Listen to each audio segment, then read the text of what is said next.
Conversas no FM. A Conversas no FM, um programa que acontece aqui aos domingos a partir das 13 horas.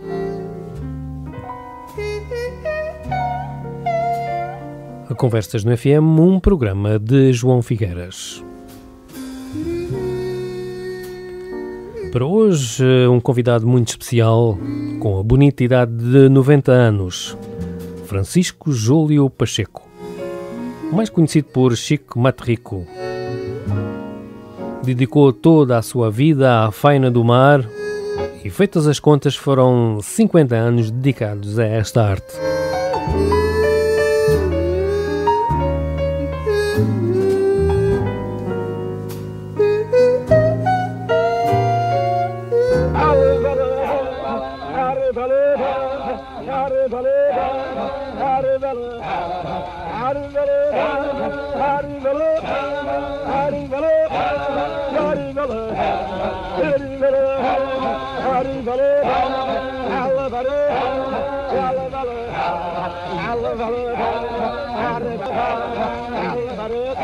Portimão, quase 18 mil habitantes, numerosas fábricas de conservas, 8 mil pescadores.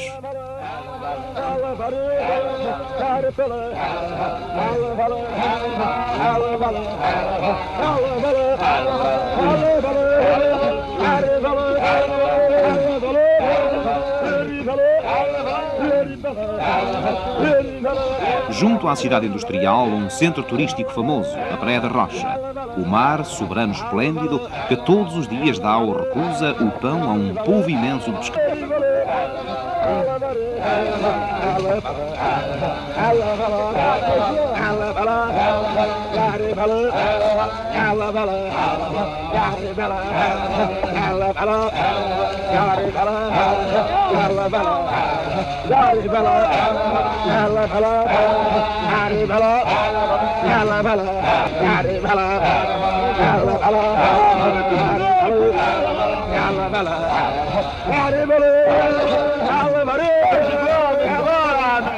O Ribalé, o Alar da Rede de Michel Giacometti, para iniciarmos a nossa conversa. Muito boa tarde, Sr. Francisco, obrigado por ter vindo. Como é que foram esses 50 anos dedicados ao mar? Muitas preocupações, muitas aventuras, muitas coisas, é verdade? Sim, é verdade. Com que idade é que começou? Começou bastante cedo. Comecei com 12 anos. 12 anos. E inicialmente, qual foi o dentro do barco, dentro da tripulação, qual era a função que tinha? Digamos que era uma espécie de aprendiz. Uhum. Fazia tudo um pouco quando era necessário. E ia aprendendo assim. E sei que mexendo de vez em quando numa parte da arte, destas coisas. Então eu ia aprendendo e os anos iam passando e ia ficando mais apto digamos, a passar a primeira categoria que era de companheiro. E começou com o seu pai, foi? Comecei com o meu pai. Quer dizer, a sua família, já toda ela tinha uma tradição na pesca da sardinha. A minha família, felizmente, foi uma família de muita, digamos, muita experiência na arte do mar, na arte da pesca. Muita experiência. Portanto, assim, que 3 da família, incluindo-me nela, né? Fomos os 3 mestres de pesca. Meu pai, meu tio e eu. E o Sr. Francisco começou na arte da pesca em que ano? Recorda-se? Em 1942. 1942. Nessa altura as coisas já eram completamente diferentes. Há uns anos atrás, quando a pesca findou, ainda é do tempo dos galeões. Sim, ainda havia alguns galeões. Já tinham desistido muitos. Mas havia ainda 2 ou 3 galeões. Um deles era o Rio Arado. Sim. O outro era o Galinho. E o outro era o Portugal I. Portugal I. Esse Portugal I, há uma foto famosa no Júlio Bernardo, no Museu de Portimão, e uma outra foto igual na Sociedade Recreativa Vencedora Portimonense. E segundo conversa que nós tivemos no outro dia, o Sr. Francisco disse-me que quando o Júlio Bernardo pediu autorização para ir a bordo para fotografar, o amigo Francisco encontrava-se no barco. Exatamente. Coincidência. Uma coincidência, pois. Nesse dia estava um mar bastante calmo, segundo a retrata a fotografia. Pois, eu não sei a que barco se refere. Ou Portugal primeiro, será? Não, era Galeão ainda. Galeão. Não, eu não trabalhei no Portugal primeiro como Galeão, não. Sim. Não, eu trabalhei sempre em traineiras, sempre. E quando comecei a governar, foi também traineiras. Embora me tivessem convidado para governar um galeão, mas eu gostava mais das traineiras. Portanto, mantive-me sempre, comecei e acabei nas traineiras. Queria a tecnologia, motores a diesel, umas coisas já mais evoluídas. Era diesel, exatamente. Nos galeões trabalhavam a vapor, seja com lenha ou carvão. Tinha uma tripulação gigantesca. Quantos homens em média levavam um galeão? Os galeões tinham à volta de 50 pessoas a bordo. 50 pessoas. Incluindo o mestre que lá está. Não havia os zeladores, era tudo feito à força braçal. Tudo braçal. Como retrata aqui o Alar da Rede do Giacometti, aquela cadência era para entusiasmar as pessoas, exatamente, a coordenar os esforços, sem que sentirem um bocado o esforço despendido. E tinha ainda uma diferença do galeão para a traineira. No galeão, alavam a rede pela proa e pela popa. Sim. Em dois lugares. Exato. Uma parte era metida a bordo pela proa, na proa, e outra na ré. Uhum. Portanto, eram os cânticos ou eram idênticos ou eram diferentes. Sim, senhor. Às vezes até traduziam, quer dizer, tiravam uma canção de um lado para pôr no outro. Havia uma coisa muito engraçada que eles faziam quase uma festa quando metiam a rede a bordo. O esforço que eles faziam, que a rede era muito pesada, era pintada de alcatrão. Uhum. E quando passava pela água ficava com o dobro do peso. Uhum. Portanto, isso, quando era para meter a rede a bordo, quando era para alar a rede, era um esforço enorme. Daí a tal invenção da canção para acompanhar, para amortecer o choque, a força. E quando a rede vinha cheia de peixe, então ainda maior era a alegria, não é? A recompensa do esforço despendido. Muito peixe na rede, isso a alegria era enorme. Nesse tempo dos galeões, já existiam as chamadas enviadas? Havia enviadas? Não, ainda não havia. No tempo dos galeões ainda não havia enviadas. Punham o peixe a bordo, não é? O peixe capturado. Não, punham em canoas. Em canoas. E também em buques. Uhum. Buques que eram barcos à vela. À vela, pois. Exatamente. E tinham com eles um buque ou dois. Salvo erro, eram 2 buques. São Francisco, mas nessa altura a pesca não era muito longe da costa, ou não? Normalmente era muito perto da costa. Muito perto, porque geralmente o peixe nessa altura, felizmente, que abundava. Daí, pois, exatamente. À saída da barra, praticamente, o peixe estava lá. Eu posso garantir que o peixe era de tal maneira abundante na borda d'água, praticamente, que o meu pai, um dia, fez um lance onde hoje existe o Molho Leste de Portimão, fez meu pai aí um lance de cerca de 20 lanchas que levavam à volta de 5 ou 6 toneladas cada. Uhum. Sim.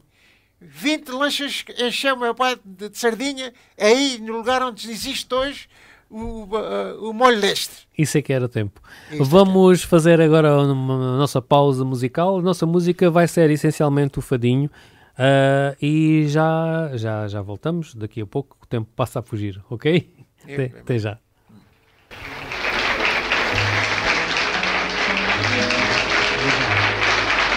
Obrigado.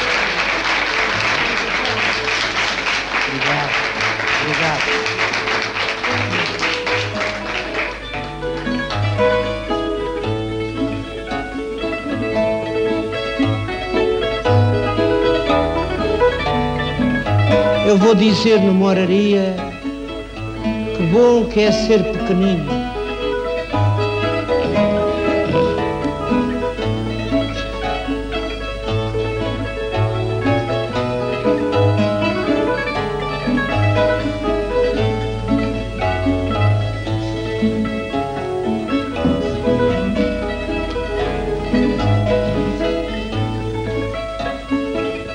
É tão bom ser pequenino, ter pai, ter mãe, ter avós e ter esperança no destino e ter quem gosta de nós.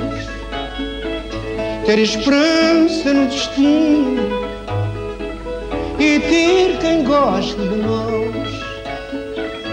Ver tudo com alegria, sem delongas, sem demora, e ver a vida numa hora, uma eternidade num dia. Ver a vida numa hora, eternidade num dia. Ter na mente a fantasia de um bem que ninguém se pôs. Ter crença, sonhar a sós com a grandeza deste mundo e para bem mais profundo. Ter pai, ter mãe, ter avós e para bem mais profundo. Ter pai, ter mãe, ter avós, ter muito enlevo a sonhar, a acordar e ter carinho, ter este mundo inteirinho no brilho do nosso olhar. Ter este mundo inteirinho no brilho do nosso olhar. Viver alheio ao planar deste orbe torpe ferino, julgar-se eterno menino, se pôr-se eterna criança e num destino sem esperança. Ter esperança no destino e num destino sem esperança. Ter esperança no destino. Oh, desventura, oh saudade, causas da minha inconstância, dai-me pedaços de infância, retalhos de mocidade e dai-me a doce claridade, roubando-me ao tempo atroz. Eu queria ter a minha voz para cantar o meu passado, e é tão bom cantar o fado e ter quem goste de nós. É tão bom cantar o fado e ter quem goste de nós. É tão bom cantar o fado e ter quem goste de nós. O nosso Alfredo Marceneiro, é tão bom ser pequenino, não é? Todos nós já fomos pequeninos. E o Sr. Francisco, quase que de pequenino, começou na faina da pesca, não é? Com o seu pai. Exatamente. Aos 12 anos. 12 anos de idade. Sim. 12 anos. E nunca teve medo do mar? Nunca teve... Não. Eu estava tão influenciado com a pesca que, além de ter a sorte de ter um pai mestre de pesca, tive a sorte também de ter um professor, um grande mestre da letra, digamos, um grande, digamos,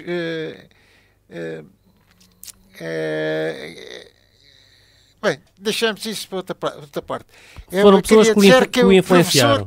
Era um grande mestre de ensinamento. De ensinamento.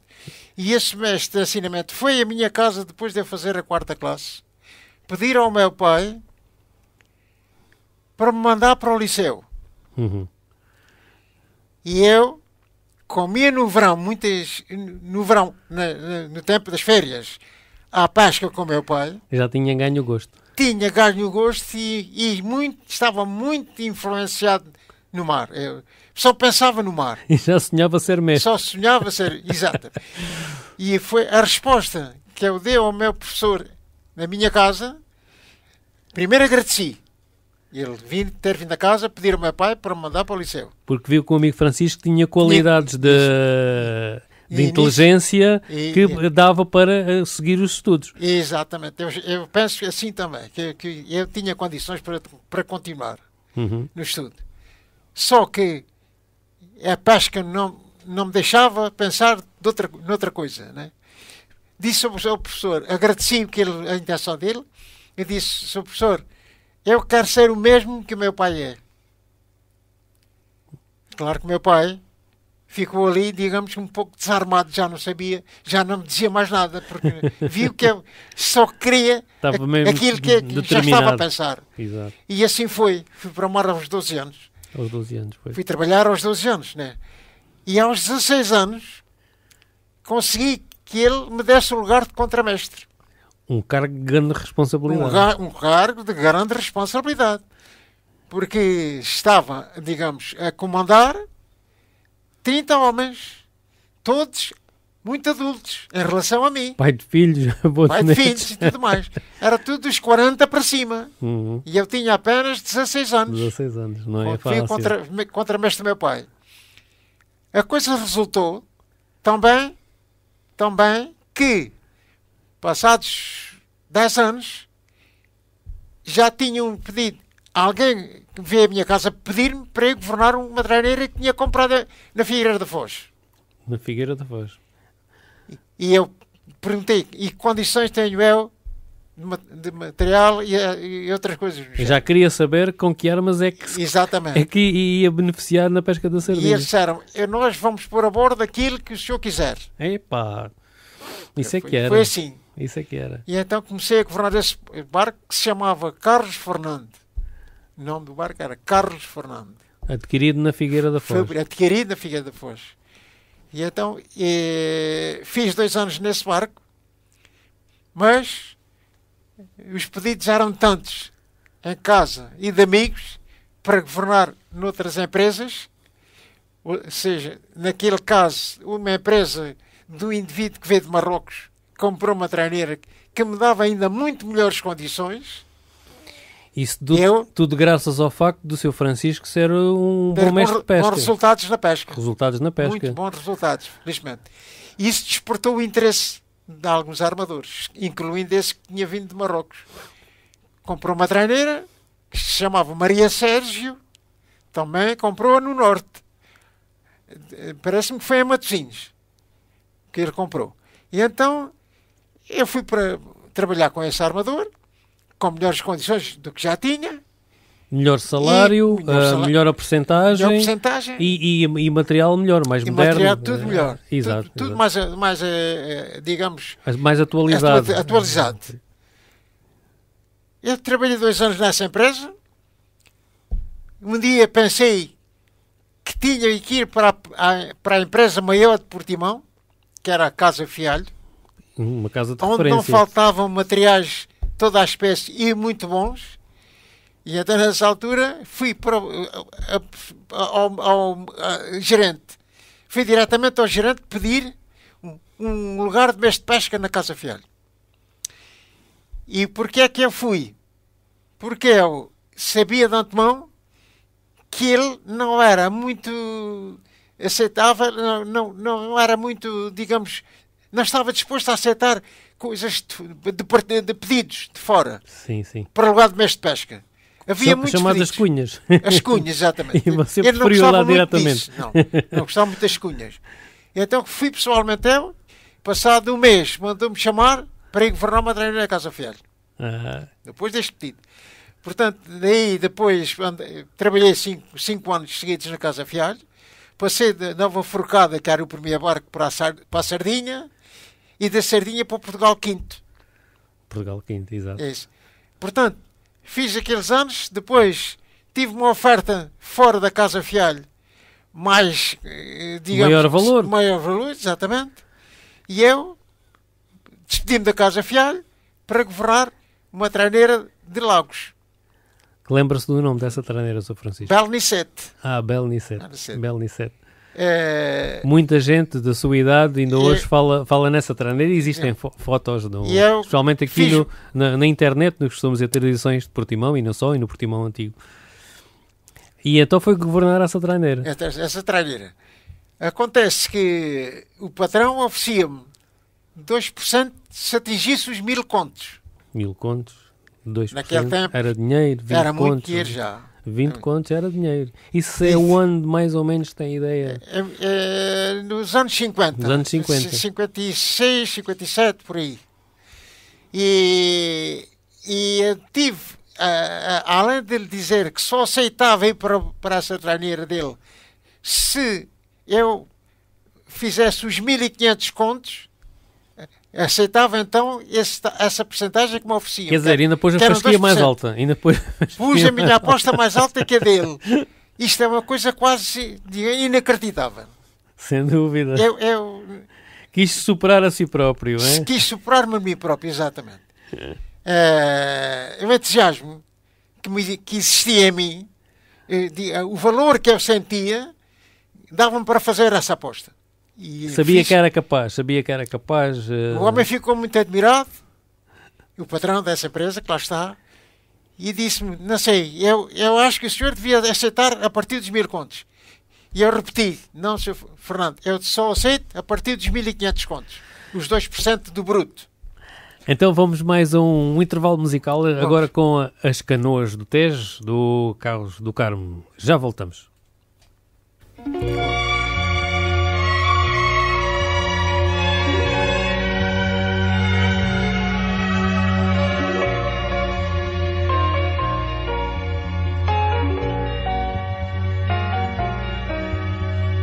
Canoa de vela erguida, que vens do cais da ribeira, gaivota que anda perdida,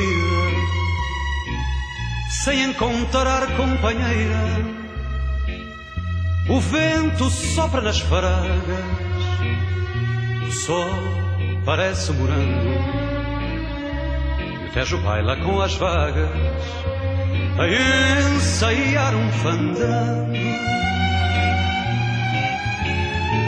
Canoa,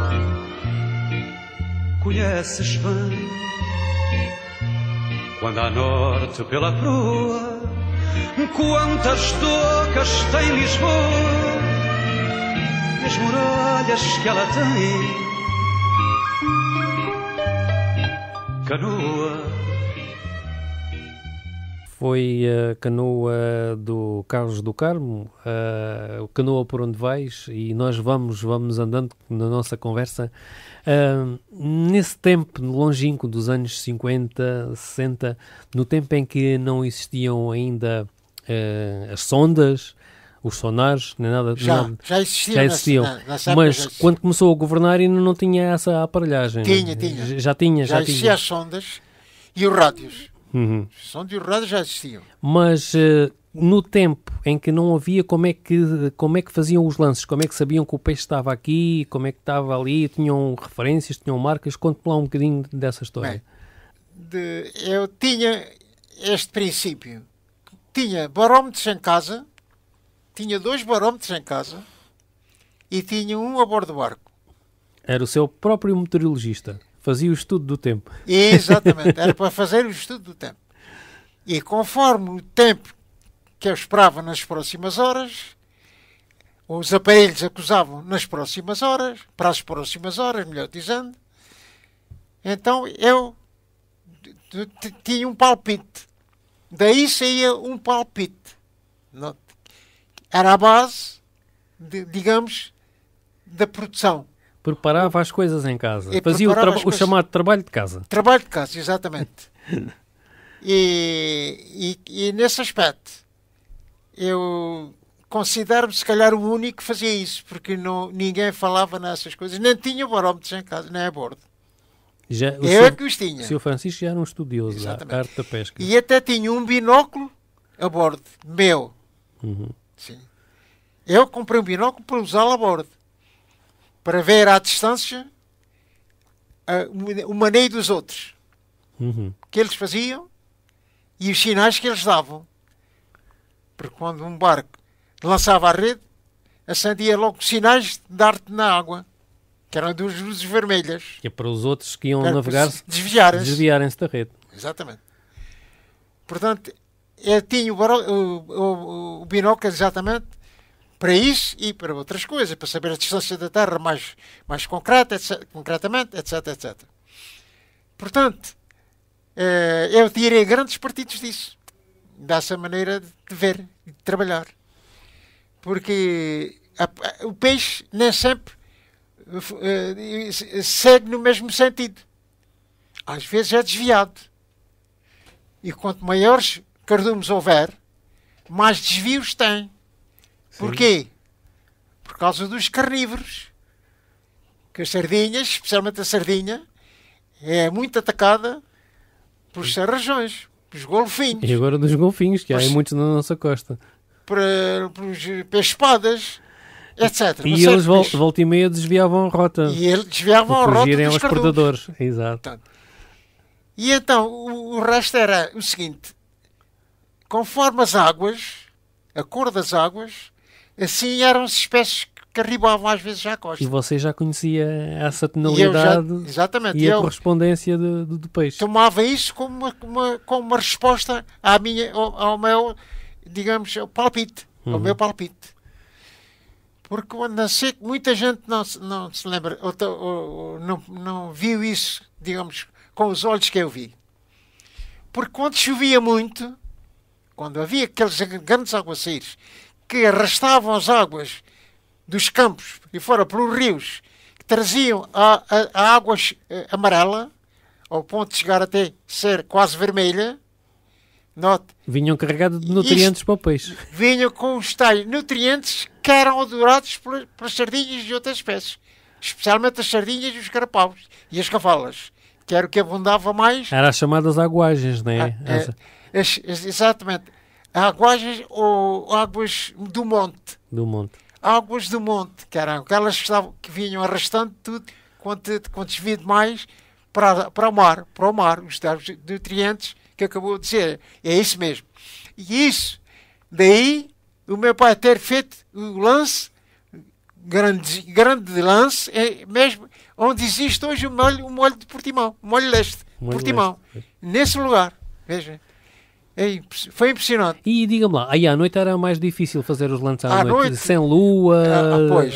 Como é, à noite a pesca era assim. Vocês tinham marcas, tinham referências na costa, conheciam as pedras? Tínhamos, como referência era a Estrela do Norte. Uhum. A Estrela do Norte era, digamos, o indicativo de posição em que nós estávamos. A partir daí é que sabíamos ao certo onde estávamos. Acontece, chamavam-lhe a Úrsula Menor.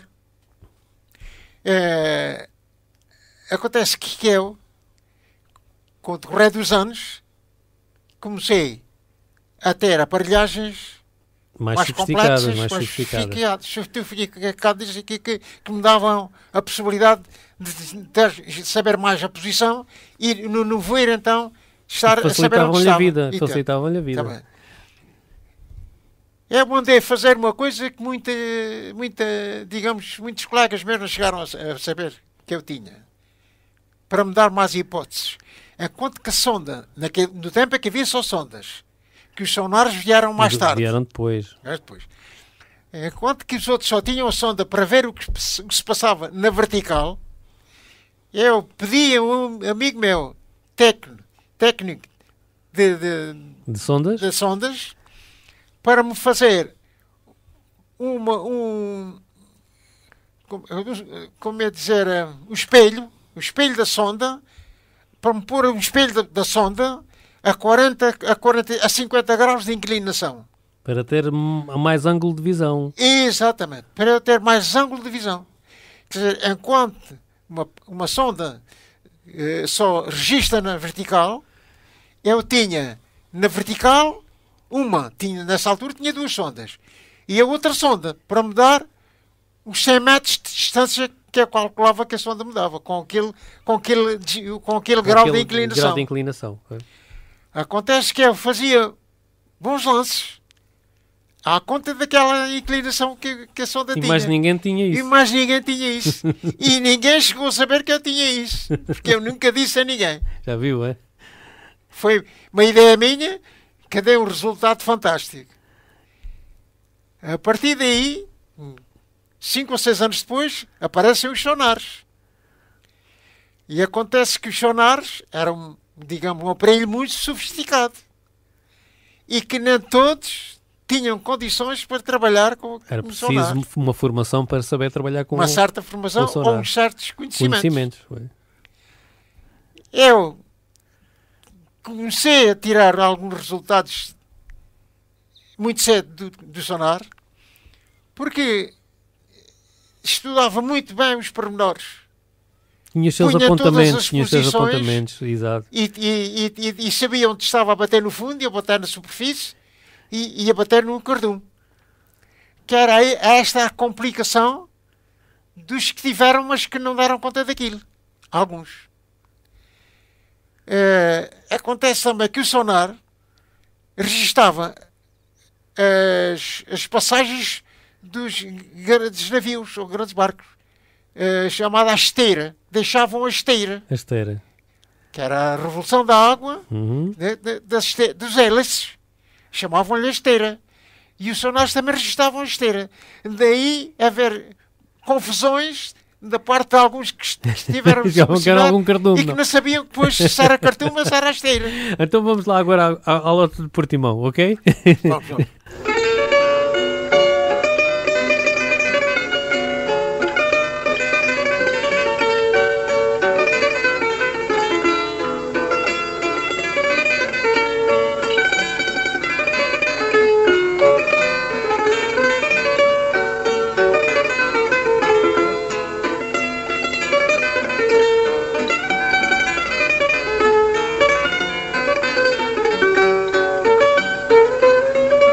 Na lota de Portimão reina ali grande aflição no tempo da sardinha. Ganham os carregadores e ganham os ladores e os que dão caixas vazias. Ganham os carregadores e ganham os ladores e os que dão caixas vazias. De manhã às 8 horas e mal toca a lota, todos querem trabalhar, mas aqueles os mais calões não querem aturar patrões, não trabalham, vão roubar. Mas aqueles os mais calões não querem aturar patrões, não trabalham, vão roubar. E ali vai mais um calão de canastrinha na mão, à cata da sardinha. E depois vai vender, e 1000 litros vai beber, à taberna Zé Betinha. E depois vai vender, e 1000 litros vai beber, à taberna Zé Betinha. Zé Betinha, Américo Rocha, Antônio Bica, João Laúça, são os cofres da bobedeira. Comendo sardinha assada, apanham cada taxada, levam a temporada inteira. Comendo sardinha assada, apanham cada taxada, levam a temporada inteira. Meus senhores, reparai bem nas voltas que a vida tem na lota de Portimão. Quando chega o mês de janeiro, que já não têm dinheiro, vão à coroa ao berbigão. Quando chega o mês de janeiro, que já não têm dinheiro, vão à coroa ao berbigão. Quando chega o mês de janeiro já não têm dinheiro e vão à coroa. A lota de Portimão era mesmo assim, Sr. Francisco. No mês de janeiro, Exatamente assim. quando faziam o defeso.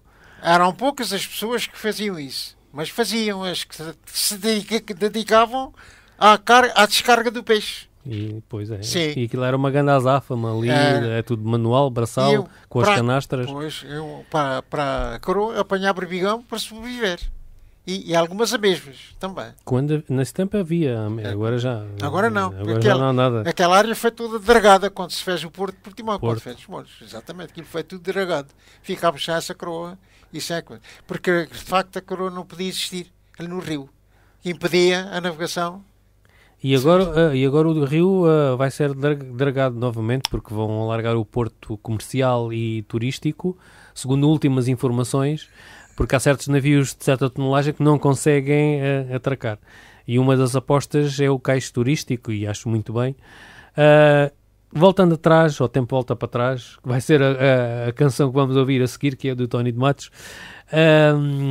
Aquele tempo era um tempo árduo, duro, a pesca da sardinha, não é? Sempre Muito. a incerteza. Muito duro. Quando iam para a costa Vicentino, quando passava o mar lá, era Pois. diferente do mar do Algarve. Eu, durante os anos que eu governei, nunca me contentei com pouca pesca ou nenhuma. E esperar. Esperar, para mim, não contava. Não, você fazia acontecer, não é? Não. Ia ao encontro do acontecimento. Eu ia à procura. Aí à procura. Ia à procura. Portanto, ia para a costa leste ou para a costa do norte. Das duas, uma. Dependia dos ventos que existiam e da qualidade das águas. Era assim que eu fazia. E segundo me disse, no outro dia em conversa, gostava sempre de andar sozinho. Exatamente. Eu, a partir dos primeiros anos de governar Traineiras, comecei a ter dias realmente muito bons e o resultado, quando eu tinha dias muito bons, tinha mais companhia no mar. Era. Porque os outros sabiam que tinha pescado em determinado sítio e vinham atrás eles de si. sabiam mais ou menos que lá está, iam à procura mesmo na Até mesma nos zona. comunicados que vocês transmitiam, Claro, davam localização e eles E apercebiam-se então disso. eu, a determinado ponto, comecei a pensar, bem, isto melhor é eu ir afastar-me mais um bocado e procurar mais um bocado longe do normal, daqueles que se juntam e tal. E eu comecei a afastar-me quase sempre da maioria dos barcos, do maior número. Afastava-me quase sempre. E percorria milhas e milhas à procura. Uhum. Eu não parava nunca à espera da hora B ou H. Tinha também a vantagem de ter traineiras rápidas, com bons motores, não é? Que o barco tinha um bom andamento. Isso era uma vantagem. De passar por algumas traineiras com os maiores motores aqui em Portimão. Com os motores mais potentes. Com maior cavalagem. Exatamente. Tive essa felicidade também. E consequências, digamos, dos pedidos que eu tinha para governar entre determinadas empresas, não é? Até chegaram a pôr... Alguns puseram motores a propósito para eu ir governar. Só para ir governar. Exatamente. Como era um bom mestre de pesca, dava dinheiro a ganhar ao patrão, sentia-se no direito de fazer as suas exigências. E fiz, numa empresa, consegui mudar alguma coisa na pesca. Daí para diante as coisas, para mim, modificaram-se muito, com mais facilidade da pesca, porque consegui, digamos, que ter uma base minha, tinha material suficiente para me ajudar nos palpites que eu tinha.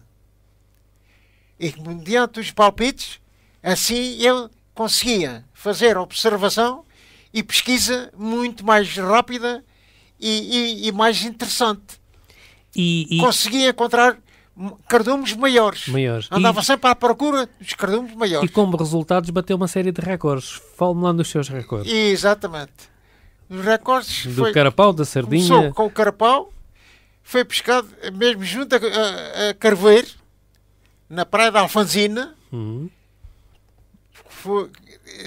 Apanhei cerca de umas 100 e tal toneladas de carapau. Uma coisa rara, né? E como é que conseguiram levar esse peixe todo para a terra? Quantas enviadas tive foram que esperar necessárias? que enviadas fossem ter comigo para trazer o peixe para a terra. Tínhamos uma enviada nesse tempo. Aliás, duas enviadas. Nesse tempo ainda tínhamos duas enviadas. Mas como as despesas eram muitos, uns anos depois os armadores retiraram uma para ficar só com uma. Mas haviam algumas à sorte. Agora, havia as enviadas particulares. Particulares, à sorte. Sim. Os que nós tínhamos chamavam-se acostados. eram os acostados. E outros tinham, os particulares é que tinham as tais enviadas. Quando nós tínhamos peixe a mais, chamávamos por eles. Eram os freteiros, faziam o Exatamente. Eu fiz isso várias vezes e tive a sorte de ter sempre os barcos já à minha ordem para me levar e trazer o peixe para a terra. Num dos lances grandes de sardinha foi feito na costa do norte, digamos, eu considero o norte a partir do Cabo São Vicente. Claro. Norte entre aspas, e na praia de Algesur, na praia do Odecês, perdão, na praia do Odecês, fizemos ali um lance à volta das 200 toneladas. Sim.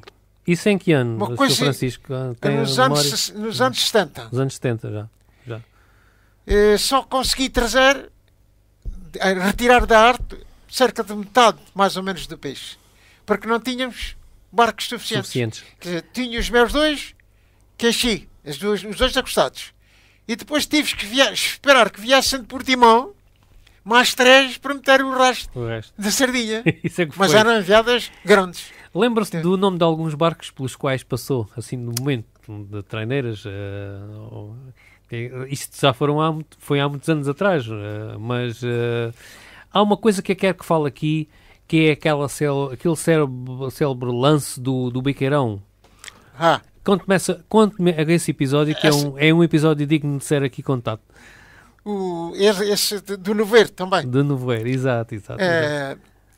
Eu estava a sul do farol Afanzina, quantas milhas, mais ou menos? Farol de Carvoeiro. Farol de Carvoeiro. Mais ou menos 20 milhas. 20 milhas. Sim. E quando tinha já o lance feito, caiu-me um nevoeiro em cima de tal ordem que eu não havia mais que uns 5 ou 6 metros à sua frente. Portanto, tinha muito peixe, mas não tinha os barcos ou as enviadas suficientes para meter o peixe, para trazer o peixe para a terra. Tinha que fazer uso de um aparelho que tinha 15 dias de ter a bordo, o tal aparelho... O radiogoniómetro. O tal gónio. O gónio, para simplificar, que era um aparelho que dava a localização, os barcos quando falavam, pela banda marítima, e dava a localização. Dava a localização exata. E você orientava-se, é uma espécie do radar, pronto. Uma espécie de radar. Através das frequências... Sim, mais tarde é que tive um radar num barco chamado Nova Pesca. Antes não havia radares. Esse barco é que trouxe... Vieram de Angola, os donos desses barcos, montaram esse barco cá com radar. E então como é que resolveu o problema da rede cheia de peixe? Exatamente. Acontece que eu consegui... o aparelho havia 15 dias a bordo. Isto foi uma coisa realmente impressionante. Que eu nem fazia a mais pequena ideia de que de que tinha ali uma arma importante. Eu chamo o meu patrão, chamo a minha mulher, que eu tinha um rádio em casa, tinha uma antena com 8 metros, que dava para o Algarve todo. Ouvir as conversas da pesca. Para eu falar com ela, quando precisava. E para ouvir o Portimão Pesca também. E para ouvir o Portimão Pesca também, exatamente. Eu falei com a minha mulher, disse-lhe, faz favor, diz-me que ela tinha o número de telefone do meu patrão, diz ao meu patrão que eu preciso de 1 ou 2 enviadas, porque tenho biqueirão na rede e não tenho barco para meter. E ela disse ao patrão, e o patrão foi dizer ao mestre da enviada, que era da empresa, que era de outra treineira, para vir ter comigo. Para se pôr a caminho, sair à barra e ter consigo. Para vir ter comigo. Ora bem, como estava muito no voer, o Arraio chamou para mim e disse-me, mas fulano, mas até como é que eu posso... Mestre Chico, era como me tratavam, não é? Mas Chico, como é que eu posso chegar ao pé de si se eu não vejo mais que 2 ou 3 metros à minha frente também? Era complicado. Diga assim, José, nunca mais me esquece, António, desculpa-me, mas fazes-me um grande favor. Então diga lá, mestre Chico, tu vais fazer o rumo que eu te der. Aposto que vais ter comigo. Se cumprires com aquilo que eu te vou dizer agora. Então diga lá, faz favor. E deu-lhe as coordenadas. E eu já tinha o aparelho exatamente a localizá-lo. A funcionar, sim. A funcionar. Dê-me norte, quarto a noroeste. norte, quarta a... Era a posição dele, ao sair da barra. E eu disse-lhe, agora fazes favor, navegas hora e meia. Que eu conhecia a potência do barco. A potência do barco e a velocidade navegas média hora e meia, com o rumo sul, quarta a sudeste. Isto é muito engraçado. Porque ele estava norte, quarta a noroeste. E eu tive que lhe dar, para me encontrar, rumo de sul, quarta a sudeste. Estava exatamente nesta linha. Na linha. E ele assim cumpriu. Quando tinha hora e meia de navegação, parou o barco e chamou por mim. Foi isso que ele disse. Quando tiveres hora e meia, para e depois chama por mim. O rapaz parou, exatamente na hora e meia, chamou por mim, e eu disse-lhe, olha, estás a leste, ou oeste, de mim. Agora navegas 5 minutos, paras e chamas por mim. Mas com rumo a oeste. Isto foi muito engraçado, não é? Como eu tive a sorte de pensar também. Isso tudo graças também à ajuda do aparelho. Depois é que o equalizou também, quando ele estava a este de mim. Se não tivesse esse aparelho, muito dificilmente não conseguia trazer o barco até mim. Então eu disse-lhe, agora navegas 5 minutos, e quando tiveres 5 minutos de navegação, com o rumo do oeste, paras e chamas por mim novamente. E eu olho o meu relógio, cá está, à espera dos 5 minutos. Era uma coisa impressionante, à espera dos 5 minutos. Tudo cronometrado aí ao segundo. Ele faz os 5 minutos, parou e diz-me assim, mas Chico, já não é preciso mais nada porque já o avistei. Fantástico. Isto foi uma alegria a bordo do barco, foi uma coisa louca. Os homens saltavam de alegria a bordo do barco. Bela história de profissional de pesca de vida. Trouxe o resto do peixe com ele, e eu também, na treiner, um resto. E esse foi o tal lance dos 600 contos em 1964, 55. Que era dinheiro. Mas, Chico, Mate Rico, o Sr. Francisco, muito prazer em tê-lo cá a ouvir essas histórias. Os minutos passam depressa, bem-ajo, e continuo. Mas este recorde foi batido por outro. Foi batido por outro, pois. O outro recorde foi de 3.000. Ei! sempre. Em frente a Salema. Já viu? Um homem 3.000 em quantos em Bicarão? Um homem com uma grande energia, uma grande força de viver, e isso nota-se aqui com 90 anos de idade, com esta energia toda. Continua assim e até um dia destes. Até um dia destes. Muito obrigado. Muito obrigado, eu também.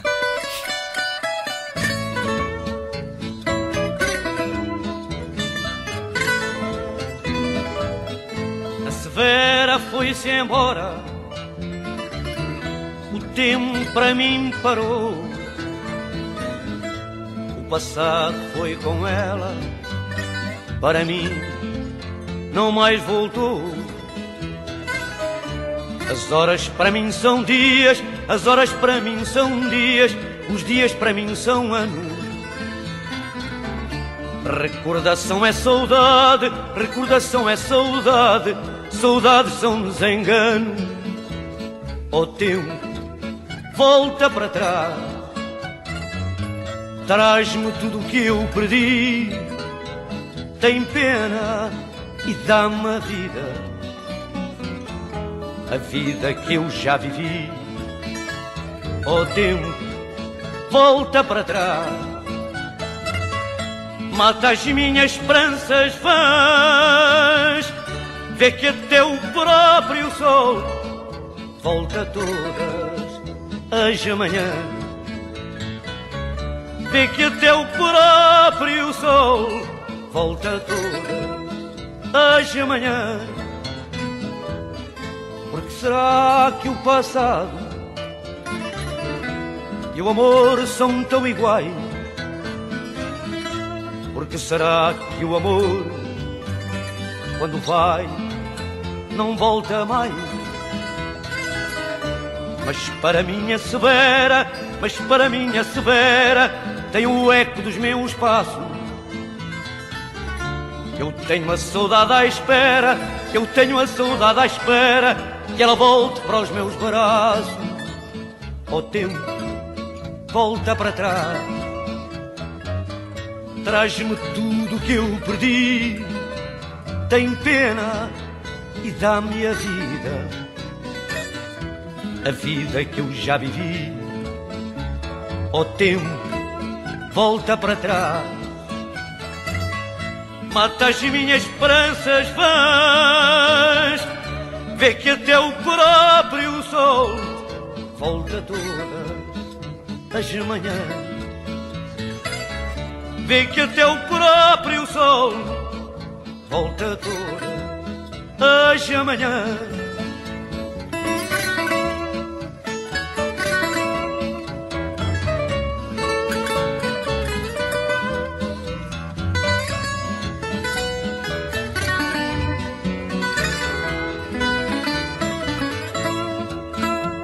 O tempo volta para trás, mata as minhas esperanças vãs, vê que até o próprio sol volta todas as manhãs, vê que até o próprio sol volta todas as manhãs.